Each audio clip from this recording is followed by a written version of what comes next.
कोटला के मैदान में टूटे रोमांच के सारे रिकॉर्ड, गुजरात ने दी दिल्ली को करारी मात। शुभमन गिल और सुंदर का आया तूफान, केएल राहुल की पारी हो गई बर्बाद।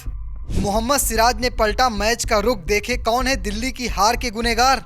टाटा आईपीएल 2026 का ये 14वां मुकाबला था। दिल्ली का सामना गुजरात से हो रहा था। अरुण जेटली स्टेडियम में मुकाबला खेला जा रहा था। इस मुकाबले में पहले बल्लेबाजी गुजरात ने की थी। शुरुआत जबरदस्त मिली थी, बटलर का तूफान आया था और उसके बाद सुंदर और गिल ने क्या कमाल की पारी खेली थी। 100 से ज़्यादा रनों की साझेदारी की थी और रन लगाए थे बोर्ड पर 210 रन। लगता था चेस कर जाएगी दिल्ली, क्योंकि शुरुआत पथुम निशंका और साथ साथ केएल राहुल ने कमाल की दी थी। पावर प्ले में बिना विकेट गंवाए 63 रन जोड़ लिए थे, लेकिन बाद में ऐसा विकेटों का पतझड़ आया। राशिद खान ने 3 विकेट चटकाए और मिडिल ओवर्स में रन ही नहीं बन पाए। आखिरी के ओवरों में जिस तरह से रोमांच टूटा ना, वहां पर मजा ही आ गया। 19वें ओवर में 23 रन कूट देती है दिल्ली की बल्लेबाजी। मिलर का तूफान देखने को मिलता है। आखिरी ओवर में विपराज आउट नहीं होते तो शायद मैच खत्म हो जाता, लेकिन आखिरी 2 गेंदों पर 2 रनों की जरूरत थी और 5वीं गेंद पर मिलर ने रन लेने से मना कर दिया। 6ठी गेंद पर रन ले नहीं पाए, रन आउट हो जाते हैं कुलदीप यादव और मुकाबला गुजरात की टीम 1 रनों से जीत जाती है। किस तरह से चीजें चली हैं, पहली पारी में क्या हुआ था, दूसरी पारी में क्या हुआ और कहां गलतियां हुई दिल्ली के बल्लेबाजों से, चलिए मैं विस्तार से बताता हूं। टॉस हारकर पहले बल्लेबाजी करने उतरी गुजरात की शुरुआत अच्छी नहीं हुई। कप्तान शुभमन गिल के साथ उतरे साई सुदर्शन सिर्फ 12 रन बनाकर आउट हो गए। इसके बाद गिल का साथ बटलर ने दिया। दोनों ने 32 गेंदों पर 60 रनों की साझेदारी की। बटलर ने 27 गेंद पर 52 रनों की जोरदार पारी खेली। बटलर के बाद सुंदर ने गिल का साथ दिया। दोनों ने 61 गेंदों पर 104 रन जोड़े। शुभमन ने 45 गेंदों पर 70 रनों की जोरदार पारी खेली। वहीं सुंदर ने 32 गेंदों पर 55 रन बनाए। 9 गेंद पर 14 रन बनाकर ग्लेन फिलिप्स नॉट आउट रहे। कुल मिलाकर गुजरात की टीम ने 4 विकेट गंवाए, 210 रन बोर्ड पर लगाए। शुरुआत की बात करें पावर प्ले में तो 68 रन जोड़े, सिर्फ 1 विकेट गंवाया। इसमें तूफान आता है जॉस बटलर का।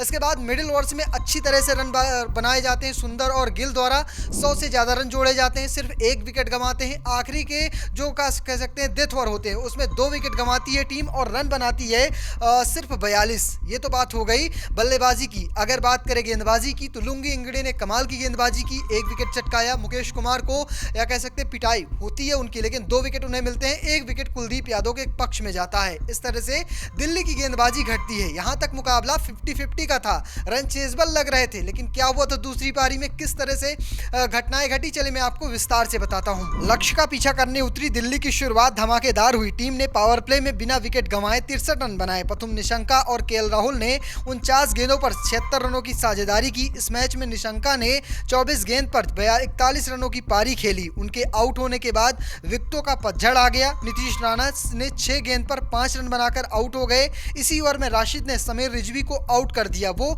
खाता नहीं खोल पाए। राशिद ने अक्षर पटेल को आउट किया, 7 रन बनाकर स्टब्स भी रन आउट हो गए। आखिरी 20 गेंदों पर दिल्ली को 51 रनों की जरूरत थी। इसके बाद 52 के स्कोर पर राहुल भी आउट हो जाते हैं। मोहम्मद सिराज उन्हें चलता करते हैं। इसके बाद फिर से डेविड मिलर, जो रिटायर्ड हट हुए थे, वो वापस आते हैं और तूफानी पारी खेलते हैं। पहले 12 रन बनाते हैं, लेकिन आखिरी की जिस तरह से उन्होंने 19 गेंदें खेली, 20 गेंदें खेली, वो कमाल की रही थी। 200 से ज़्यादा के स्ट्राइक रेट से उन्होंने रन बनाए हैं। 19वें ओवर में कमाल की पारी खेली। आपको बता दें कि इसमें सिराज गेंदबाजी के लिए आते हैं और 23 रन जोड़े जाते हैं। मिलर ने उन्हें पहले छक्का लगाया, फिर चौका और एक चौका विपराज निगम भी लगाते हैं। इस तरह से ओवर घटता है और उसके बाद आता है 20वां ओवर। यहाँ पर 6 गेंदों पर 13 रनों की ज़रूरत थी और लगा था शायद दिल्ली मुकाबला जीत जाएगी, क्योंकि पहली ओवर में पहली गेंद पर बाउंड्री आ जाती है, लेकिन फिर विपराज निगम आउट हो जाते हैं। विपराज के आउट होने के बाद कुलदीप यादव क्रीज पर आते हैं। कुलदीप सिंगल लेते हैं और एक 6 लगाते हैं डेविड मिलर। यहां से 2 गेंदों पर 2 रनों की जरूरत थी,